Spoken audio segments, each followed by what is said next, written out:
Thanks for listening to the Listen Up Girl podcast, where every week I bring you 10 minutes or less of LGBTQ plus news. We are 8 days away from the U.S. election. Thank God, I can't wait for it to be over. So we've got several election political news articles that are coming out this week, and I want to make sure that you hear them. So we're going to start off in North Carolina, where they had about 100 people show up for a Donald Trump rally in North Carolina, where they were looking to try and get more LGBTQ voters for Republicans for Donald Trump. However, LGBTQ issues were not really a top priority at this event, and there were actually very few gay men in attendance. This is one of the many Trump quote-unquote unity events that are being held in swing states by the LGBTQ conservative group Log Cabin Republicans. So one of the attendees at the event actually made a comment stating that they don't care about marriage equality. They just want more money in their wallet. And they think Trump will give them more money in their wallet. The guy was clearly gay that was interviewed. And personally, I don't understand how you cannot want equal rights for your community. So some felt that attended this rally that the LGBTQ plus community is already free of prejudice and that everything is fine. There's no issues in the gay, LGBTQ, trans world at all. Everything's good. So it's so clueless to me. So it just scares me, actually. But it's all fun and games until one day you're up in a camp like they used to do back in the Nazi era. So you better hope that Trump doesn't win, because that's what I think he'll end up trying to do. My only opinion. So in positive news, there are at least 18 out transgender candidates all the way from Florida to Hawaii that are running for seats this election cycle. This is according to the LGBTQ Victory Fund. So in Florida, Ashley Bunnage, a transgender woman, is going for a seat in the Florida House of Representatives. She is hoping that she wins because she is dying to shake Governor Ron DeSantis' homophobic hand. She credits DeSantis for inspiring what could be political history, because if she wins, she would be the first trans woman elected to public office in Florida. Good luck, Ashley. I really, really, really hope you win. I will be watching for you next Tuesday. A South Carolina man was actually sentenced to life in prison Thursday for the murder of a black transgender woman. So a jury convicted Daquan Lameek Ritter, whom police say shot a transgender woman, Dime Doe, in August 2019. He was convicted on all charges, including one hate crime count, one federal firearms count, and one obstruction count. So Ritter was the first person tried and convicted under the federal hate crime law for fatal violence against a trans person. Let's hope he spends the rest of his life in jail, and so sorry to hear about Dime Doe losing her life. So thanks to trans women, there has been a 7-year legal battle with authorities in upstate New York, Jefferson County, and the Watertown Police Department.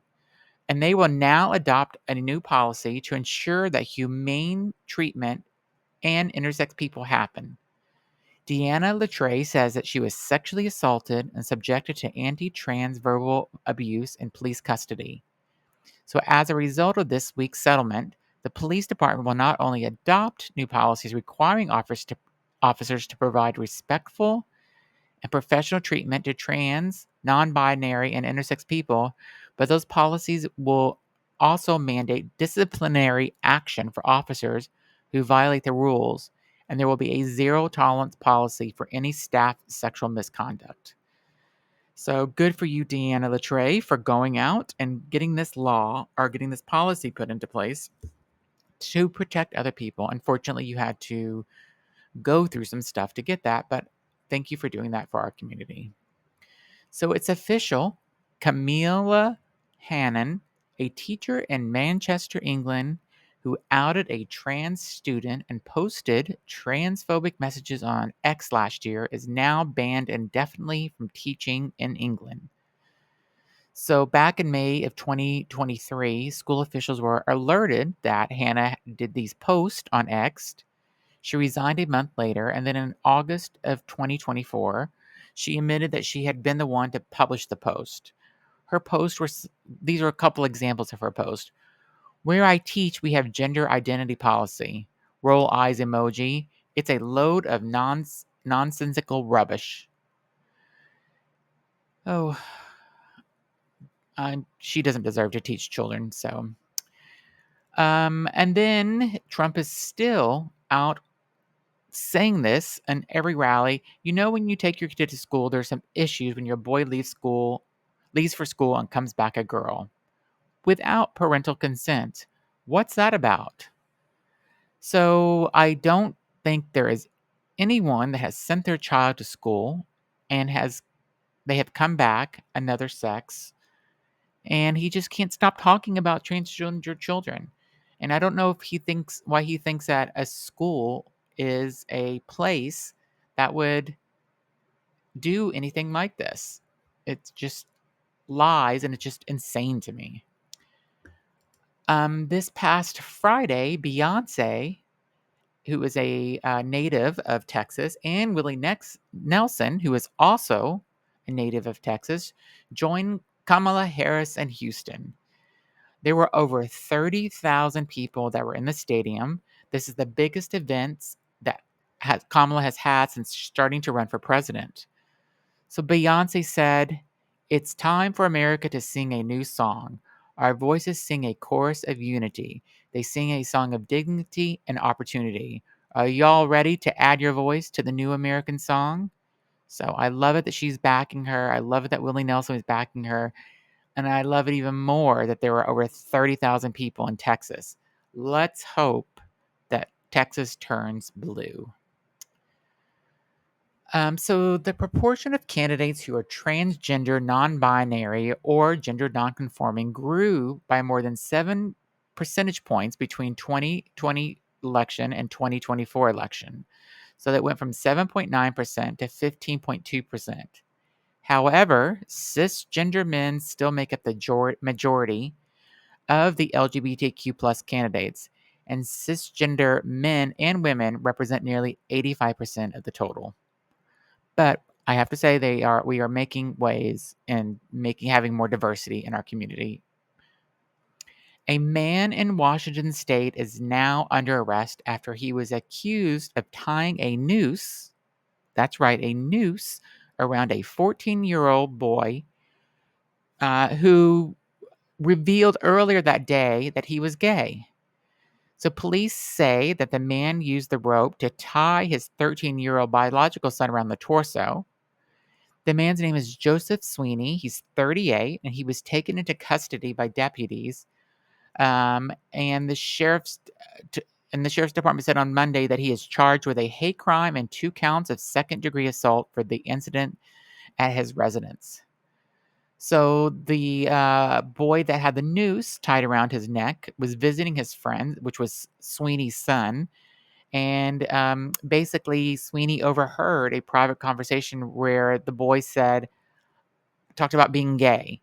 And so the father, Sweeney, he confronted the teen asking if he was gay. And the father said, "Yes, it's a crime to be gay in this house." And so the 14-year-old boy went home and told his mom, and she called the authorities, and the man is now arraigned, and his bail was set at $25,000. Why you think that you could get away with doing this to a 14-year-old boy or to anyone is beyond me. Why would you tie a noose around somebody's neck? Sick. So Maryland has added gender-affirming care to its definition of legally protected health care, affirming its status as a sanctuary state for transgender people and healthcare providers. So House Bill 691, also known as the Trans Shield Act, went into effect on October 1st.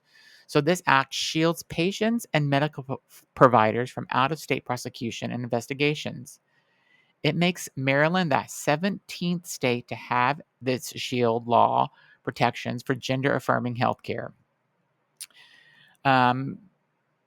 This law took effect in 2022. The ADC law took effect in 2022, and this law empowers individuals to access health care without fear of repercussions, making gender-affirming healthcare accessible to all.